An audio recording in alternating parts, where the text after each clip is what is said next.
Alhamdulillah, masu kallon mu a cikin wannan kafa ta Rawdatul Huffaz TV, cikin wannan shiri mai albarka, mun yi wani babban kamu inda muka kawo muku wani daga cikin jigo na wannan tafiya, wanda za mu so malam ya bayyana mana sunan shi. Karmakallah.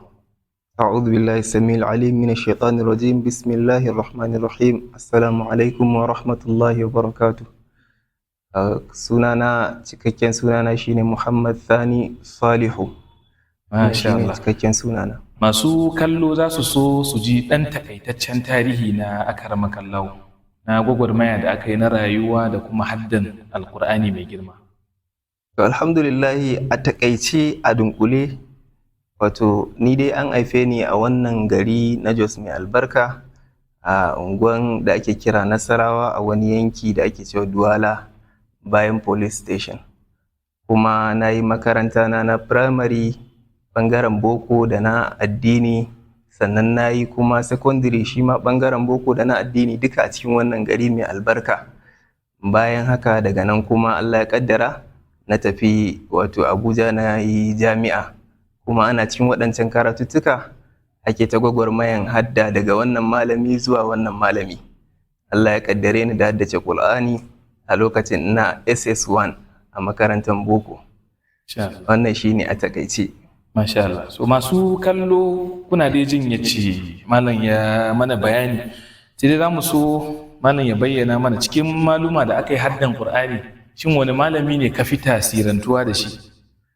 Gaskiya ne, an yi karatu a wurin maluma da yawa wanda za su kai maluma 9 zuwa 10, amma gaskiyar magana wanda na fi tasirantuwa da shi kuma na fi yin hadda mai yawa a wurin shi babu kaman wato Ustaz Ibrahim Idris Rislan, wanda yake na san sananne ne musamman a cikin wannan gari na Jos.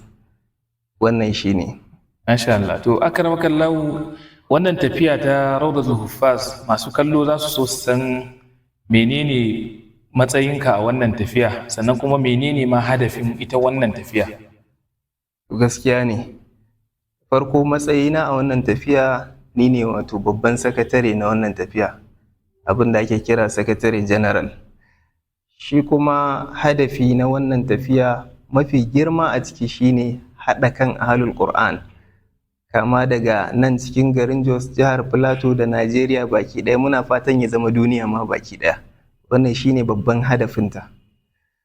Na'am. Akramakallahu ya yi bayani inda malam ya ce ya yi jami'a Abuja. Masu kallo za su so su san wani fanni ne malam ya samu karatu. To alhamdulillah, fannin da na karanta a jami'ar Abuja shine wato Islamic Studies kuma Education, double honor. Abin da na karanta kenan. Masha Allah. Sannan daga cikin bayanai da malam ya yi, akwai bayani da kai na haɗin kan ahlul Qur'an. Bayan wannan hadafin, shin wannan tafiya ta Rawdatul Huffaz TV tana da wasu hangi da take ko kuma wasu abubuwa da take so ta cimma? Kwarai kuwa. Rawdatul Huffaz na da abubuwa da yawa bayan haɗin kai na ahlul Qur'an. Akwai batun yayata karatuttuka, kama daga na alƙur'ani ɗin zuwa karatuttuka na malumanmu da suka shafi wato ulum na addini. Sannan kuma tana da hadafi na samar da wasu abubuwa da dama waɗanda za su amfanar da al'umma, kamar irin su makarantu, irin su wato wuraren koyar da sana'o'i da sauran abubuwa da yawan da yake suna da yawa, saboda lokaci ba zan samu jero su ga baki ɗaya ba. Masha Allah. Ba mu sani ba ko kana da wani kira da zaka ma ahlul Qur'ani daga ƙarshe a cikin wannan kafa?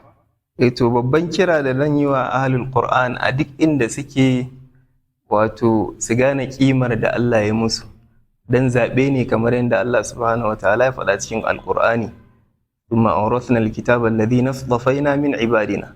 So ba daidai bane wanda Allah ya zaɓe shi kuma ya zubar da wannan kimar a bayan shi. Wannan shine babban kira da zan yi wa ahlul Qur'an na faɗin duniya. Insha Allah, Allah ya saka da alkhairi.